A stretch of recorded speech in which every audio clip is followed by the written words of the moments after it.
આજે હું શ્રાવણ માસના સોમવારની વ્રતકથા સંભળાવવા જઈ રહી છું. શ્રાવણ માસના સોમવારનું વ્રત મનોકામનાની પૂર્તિ માટેનું ઉત્તમ વ્રત માનવામાં આવે છે. શ્રાવણ માસના સોમવારનું વ્રત મંગલમય ફળ આપનારું છે. આ દિવસ ભગવાન શિવને સમર્પિત છે, માટે માનવામાં આવે છે કે આ મહિનામાં ભગવાન શિવની પૂજા કરવાથી વ્યક્તિને કેટલાય પ્રકારના આશીર્વાદ મળે છે. કહેવાય છે કે આ દિવસ ભગવાન શિવની પૂજા સમયે શ્રાવણ સોમવાર વ્રતકથા પાઠ અવશ્ય કરવો જોઈએ અથવા વ્રતકથા સાંભળવી જોઈએ. આમ કરવાથી વ્રતનું પુણ્ય ફળ મળે છે. શ્રાવણ માસ દરમિયાન સોમવારનું વ્રત કરવું એ મહત્વપૂર્ણ છે. એવું માનવામાં આવે છે કે આપણા આ વ્રતને ફળદાયી બનાવવા કથાનો પાઠ કરવો જોઈએ અને સાંભળવું વાસ્તવમાં મહત્વપૂર્ણ છે. તો મિત્રો, ચાલો આપણે શરૂ કરીએ શ્રાવણ સોમવારની વાર્તા.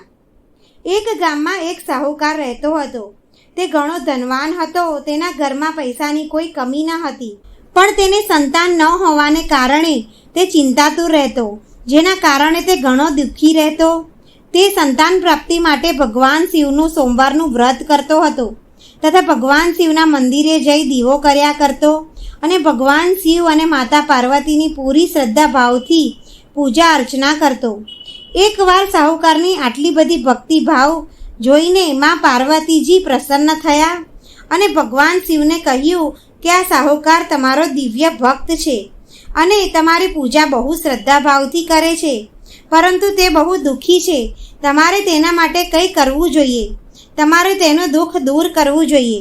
ત્યારે ભગવાન શિવે કહ્યું કે હે પાર્વતી, સંસારમાં પ્રત્યેક વ્યક્તિને પોતાના કર્મો અનુસાર ફળ પ્રાપ્ત થાય છે અને જેના ભાગ્યમાં જે હોય તે રીતે ભોગવવું જ પડે છે.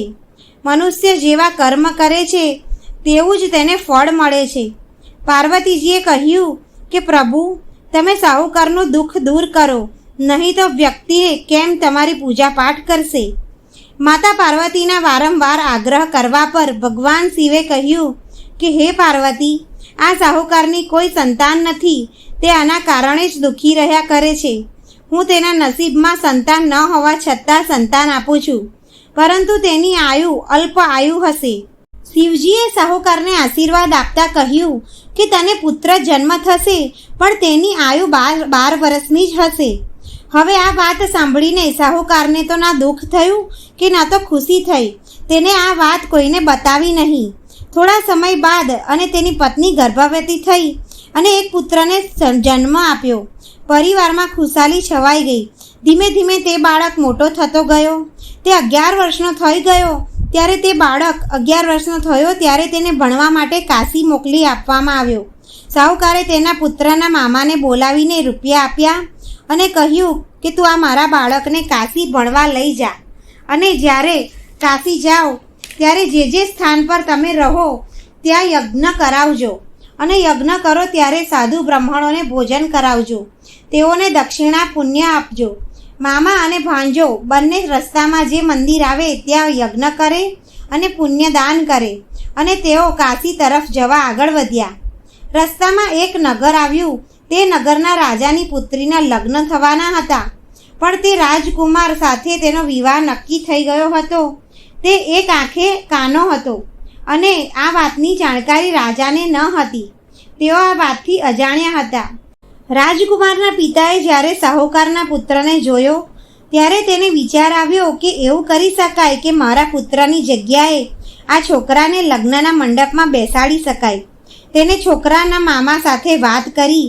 હવે રાજકુમારની જગ્યાએ આ સાહુકારના પુત્રને બેસાડી દેવાયો.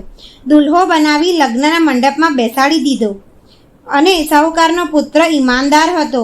તેને સાચો સમય આવતા અવસરનો લાભ ઉઠાયો અને રાજકુમારીના ચુંદડી પર લખ્યું કે તારો વિવાહ મારી સાથે થયો છે, પણ તે જે રાજકુમાર સાથે તું અહીંથી જઈશ તે રાજકુમાર એક આંખે કાણો છે. તો હું તો કાશી ભણવા જાઉં છું.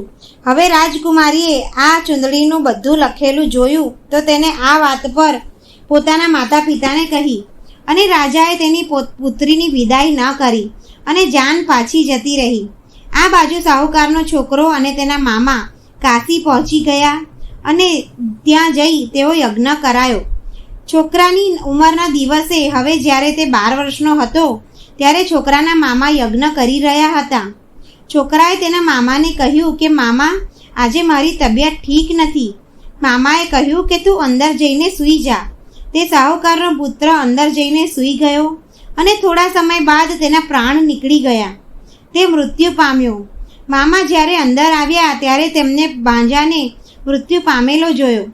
મામા તેના ભાંજાને જોઈને વિલાપ કરવા લાગ્યા, રડવા લાગ્યા. સંયોગથી ત્યારે જ ત્યાંથી ભગવાન શિવ અને માતા પાર્વતી જઈ રહ્યા હતા. માતા પાર્વતીએ ભગવાન શિવને કહ્યું કે હે પ્રભુ, હું આનું કલ્પાંત નથી જોઈ શકતી. તે ઘણો વિલાપ કરી રહ્યો છે. તમે તેનું દુઃખ દૂર કરો.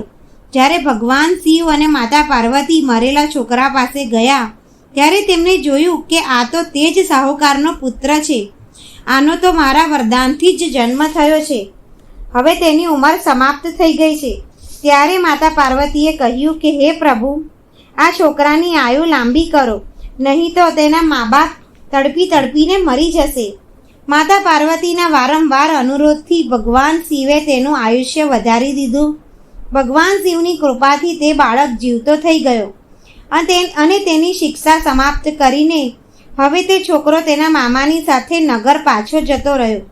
ત્યારે તે બંને ચાલતા ચાલતા તે જ નગરમાં પહોંચ્યા જ્યાં તેનો વિવાહ રાજકુમારી સાથે થયો હતો. તે નગરમાં બંને યજ્ઞનું આયોજન કર્યું.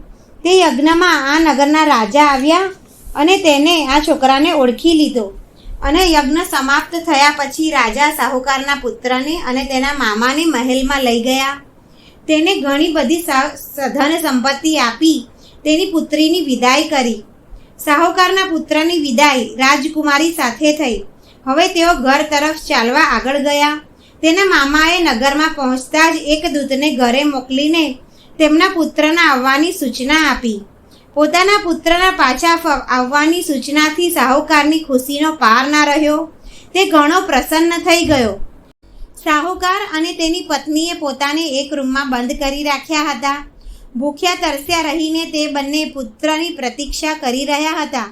તેઓએ પ્રતિજ્ઞા લીધી હતી કે આપનો પુત્ર સકુશળ પાછો આવી જાય તો જ અમે બહાર નીકળીશું, નહીં તો અમે બંને પ્રાણ ત્યાગી દઈશું. સાહુકાર તેની પત્નીને સાથે નગરમાં દ્વાર પર આવ્યા અને તેઓએ તેમના પુત્રને જીવિત જોયો તો બહુ ખુશ થઈ ગયા. તેના વિવાહના સમાચાર સાંભળીને તેની ખુશીનો કોઈને પાર ના રહ્યો. તે જ રાત્રે સાહુકારના સપનામાં ભગવાન શિવ આવ્યા અને કહ્યું કે હે પુત્ર, તું મારો પરમ ભક્ત છે. તારા સોમવારનું વ્રત કરવાથી અને તેનું પાલન કરવાથી હું પ્રસન્ન થઈને મેં તારા પુત્રને લાંબી આયુ પ્રદાન કરી છે. પુત્ર તારું અને તારા પરિવારનું કલ્યાણ થાય. આ સાંભળીને સાહુકાર બહુ ખુશ થઈ ગયો અને સાહુકાર તેના પરિવાર સાથે ખુશી ખુશી રહેવા લાગ્યો અને તે સોમવારનું વ્રત કરતો રહ્યો. આવી જ રીતે જે વ્યક્તિ આ વ્રતકથા સાંભળે કે સંભળાવે છે તેને સમસ્ત દુઃખ દૂર થઈ જાય છે.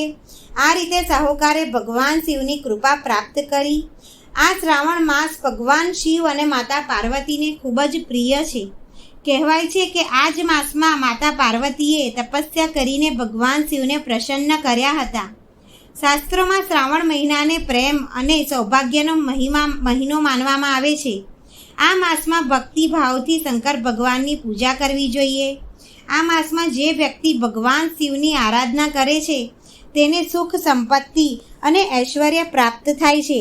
મનવાંછિત ફળ મળે છે અને આશીર્વાદથી વ્યક્તિના ઘરે બધી જ મનોકામના પૂર્ણ થઈ જાય છે. બધા દેવી દેવતાઓની સરખામણીમાં ભગવાન શિવને બહુ કોમળ હૃદયના માનવામાં આવ્યા છે. જો મિત્રો તમને આ વાર્તા પસંદ આવી હોય તો આ વિડીયોને લાઈક કરો, તમારા સગા સંબંધીઓ સાથે શેર કરો અને ચેનલને પર નવા હોય તો સબસ્ક્રાઈબ જરૂર કરો. જય ભોલેનાથ.